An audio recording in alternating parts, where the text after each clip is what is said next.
So now what we're going to be doing is we're going to learn how to use a massage gun on our shin muscles. So in this particular case, I'm going to be using the Q2 massage gun by Bob and Brad. And if you want one for yourself, a link will be down in the description. So take a surface, put your foot on the surface, one hand to protect your shin bone, the other hand to hold your massage gun. Turn on your massage gun. Use the bullet piece for its precision in this area. Go up and down in the muscle.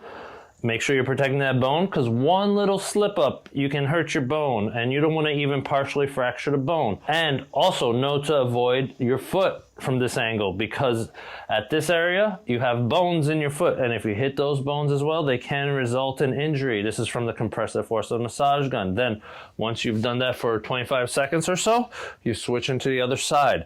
Stabilize that foot, protect your shin bone, then use the bullet head into the meaty part of the muscle. Going up and down. You can go from the front to the side, just getting in that muscle. And then once you're done, you move into your next thing, because you'll have just finished using the massage gun on your shins.